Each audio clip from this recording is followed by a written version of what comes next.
The Grand Plaza Hotel wasn't what it used to be. It was a 12-story building in downtown Chicago, once beautiful but now old and worn.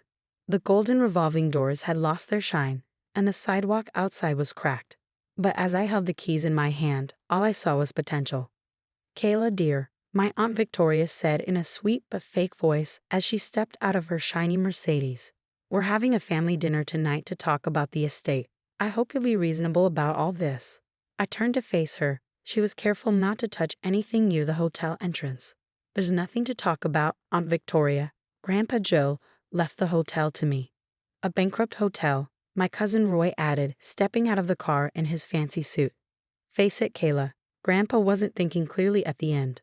This place is worthless." Maybe they were right. The hotel had been struggling for years. Guests stopped coming, debts piled up, and the place started falling apart. But something didn't feel right. "My name is Kayla Chin, and until last week, I worked as a forensic accountant at a top firm in Chicago. I spent years finding financial fraud and hidden money. If there was one thing I knew, it was that numbers tell a story if you know how to read them." "The family dinner is at 7, Aunt Victoria said as she walked back to her car. "Don't be late, and please dress properly." I waited until their car was gone, then stepped inside the hotel. The lobby was old and dusty, but I could still see its former beauty. Marble floors under worn carpets, dusty chandeliers that once sparkled, and little details that showed my grandfather's love for the place. "Miss Kayla." Manuel, the elderly bellhop who had been here since I was a child, hurried over. "We've been waiting for you. How many staff are still here?" 12 of us, the main team. We didn't know what would happen after Mr. Joe passed. I squeezed his hand. "You did the right thing. Is Grandpa's office still locked?" "Yes, though your cousins tried to get in last week. Mr. Roy said he was checking things for the estate." Of course he did. Grandpa Joe's office was on the mezzanine overlooking the lobby. I used to sit there as a child doing my homework while he worked. He taught me about business, about taking care of guests, and about the hidden stories in numbers. "A hotel isn't just a building, sweet pea," he'd say. "It's a place where people's stories unfold. Our job is to make their stories happy ones." The office door creaked as I opened it. Everything looked the same, the big wooden desk, the shelves of old books, and the heavy safe in the corner. But something was different. The safe door was slightly open. "Manuel," I called. "Did anyone get the safe open?" "No, Miss Kayla." Mr. Roy tried, but no one knows the combination. "Your aunt wanted to hire a locksmith, but I told him to wait for you." I stepped closer. It was an old Drummond safe, the kind you don't see anymore. Grandpa taught me the combination on my 16th birthday. Every hotel has its secrets, sweet pea, and every secret needs a keeper. The code was 3 important dates: the hotel's opening, Grandma's birthday, and the day Grandpa paid off the mortgage. As I reached to shut the safe, I noticed something odd, a small gap in the metal. My heart raced. In my work, I'd seen this before, a hidden compartment. Carefully, I pressed on the panel. It clicked and swung open. Inside was a single leather notebook and a sealed envelope with my name on it. "Dear Kayla, if you're reading this, then everything is going according to plan. You've inherited the hotel, and the family thinks it's worthless." Perfect. What my family doesn't know, what I've kept hidden for 15 years, is that the Grand Plaza isn't actually failing. It's doing better than ever. Just not in a way they'd understand. The ledgers on the wall show the numbers I wanted them to see, but this secret book holds the real truth. Before you open it, you need to know why I left the hotel to you. You see patterns others miss. You understand that numbers tell a deeper story. And most importantly, you know that real value isn't always obvious. The Grand Plaza has a secret, sweet pea, one that could destroy it if the wrong people found out. That's why I let everyone believe it was failing. That's why I chose you. You'll see the truth in the numbers. Read the ledger carefully. Then go to room 1207 at exactly midnight. What you find there will explain everything. Love, Grandpa Joe. P.S. Don't go to the family dinner. They'll try to force you to sell. The real answers are in the basement, and you'll need time to find them before they figure out what's happening. My hands shook as I opened the book. The first page was a balance sheet, but not like the ones in the official records. These numbers told a completely different story. The Grand Plaza wasn't just surviving, it was making a fortune. But the money wasn't coming from regular hotel business, at least not entirely. There were strange codes, mentions of something called Project Legacy, and payments from secret bank accounts. Any forensic accountant would be dying to dig into these records.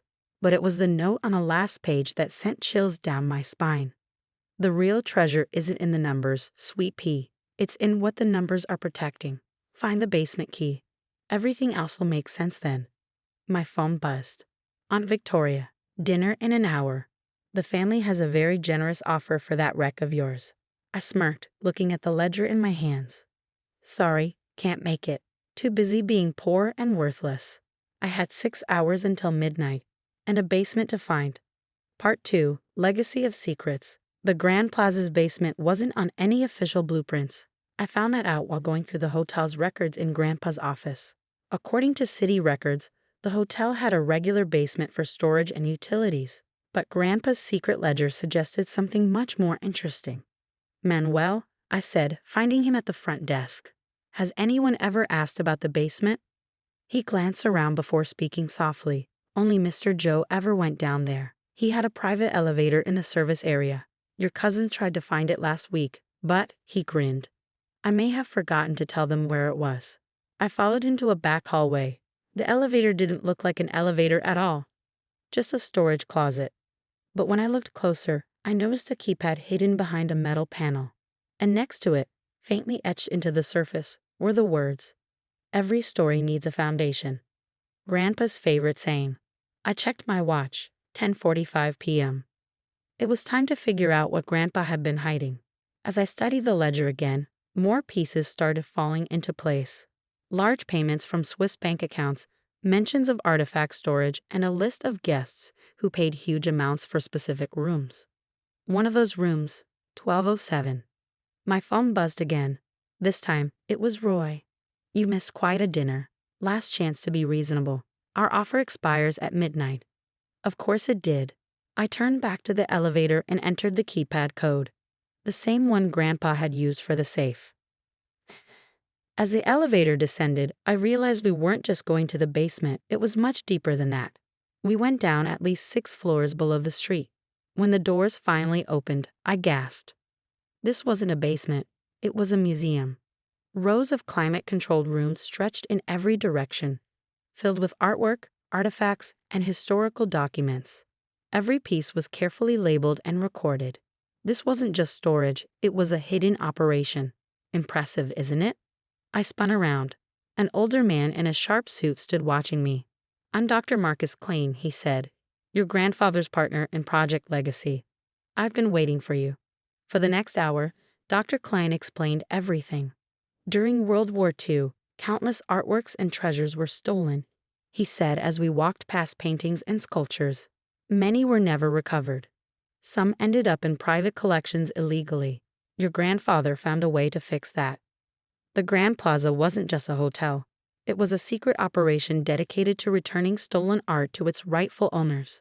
The high-paying guests weren't just staying in rooms. They were being reunited with pieces of their family's lost history. Joe created a brilliant system, Dr. Klein continued. The hotel's losses covered the true mission. The money in secret accounts, insurance payouts for recovered artifacts. And this basement, this is where we document and restore everything before returning it.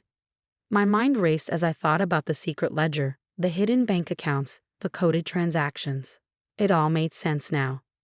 Your grandfather never took money for returns, Dr. Klein added. He set up funds to help families protect and maintain their treasures. I checked my watch, 11:50 p.m. Why room 1207? Dr. Klein smiled. That's where it all started. Go see for yourself. Room 1207 was on the top floor of the hotel. It looked like any other luxury suite until you noticed the hidden details. Behind a panel was high-tech scanning equipment. The bathroom mirror was actually a computer screen. The closet had once held a lab for authenticating artwork and documents. This is where we met families searching for their stolen history, Dr. Klein explained. With this equipment, we could verify their claims immediately. Why did Grandpa keep this a secret from the family? Because your aunt and cousins would have turned it into a business, he said simply. This was never about money. It was about justice. My phone buzzed. Midnight. Roy, time's up. We're filing court papers in the morning to contest the will. This hotel is coming down. I smiled. He had no idea what was coming. Dr. Klein, I need your help with something. The next morning, I sat calmly in the Grand Plaza's lobby as my aunt and cousins stormed in with their lawyers. Kayla, Aunt Victoria said smugly, we have proof that Grandpa was mentally incompetent when he changed his will. This hotel is going toe. Actually, I interrupted. We should talk about that. I gestured to a group of people standing nearby. Dr. Klein stood at the front. Meet the hotel's board of directors. Roy laughed. This place is bankrupt. No, I corrected. This place is the headquarters of the Legacy Foundation, a nonprofit dedicated to recovering and returning stolen cultural artifacts. The losses you saw, they were operating costs for a multi-billion-dollar recovery effort. Their expressions shifted from confidence to shock as Dr. Klein handed over the real financial records, proof of the foundation's success. Letters from grateful families, even international awards for the work Grandpa had done. Grandpa Joe wasn't failing, I said. He was doing something far more important than making money, and now his work will continue. Under your leadership, Dr. Klein added, as your grandfather always intended. Aunt Victoria sat down, stunned. All this time we thought. You thought exactly what Grandpa wanted you to think, I said. He needed everyone to underestimate this place to protect its real purpose. Over the next year, the Grand Plaza changed not into something new, but back into what it was always meant to be. We fixed up the hotel, keeping its cover as a business while growing the secret recovery mission. Roy, to my surprise, wanted to help. Once he understood what Grandpa had been doing, his legal skills became useful for handling complicated international cases. Aunt Victoria, after some resistance, became one of our strongest supporters, using her connections to bring attention to our work. The foundation grew, helping more families reunite with lost treasures. Last month, I sat in room 1207 with an elderly woman who had been searching for a stolen painting for 50 years. When we confirmed it was hers, she broke down in tears. Your grandfather did this for my family too, she said. He believed everyone deserves to know their story. The secret ledger now sits in my office, but I've added my own entries. Each one represents not just a recovered artifact, but a family finding closure, a piece of history returned to where it belongs.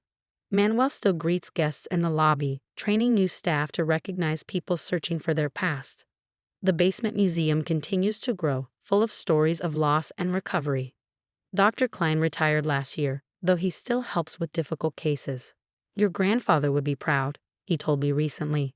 You've taken his dream further than he ever imagined. Our family still has dinners together, but now they happen in the hotel's newly restored restaurant. The conversations aren't about money or power anymore. They're about the lives we've helped change, the histories we've helped preserve. Last week, I found a note from Grandpa Joe that had slipped behind the safe. It was written years ago, but somehow it felt meant for this moment. Sweet pea, a hotel isn't just a building. It's a keeper of secrets, a protector of stories. Some stories are written in ledgers, others in the artifacts we guard. But the most important story is the one we create by helping others reclaim their past. You'll write the next chapters better than I ever could. Love, Grandpa. The Grand Plaza stands tall again. To the world, it's a historic hotel. But to those who know its secrets, it's a place of hope, a home for lost stories, waiting to be found. Every morning, I walk through the basement museum before the day begins. Each artifact, each recovered piece of history reminds me, true value isn't in money or property. It's in the stories we protect, the past we honor, and the healing we bring. That's the real legacy of the Grand Plaza. And like every great story, it's still being written.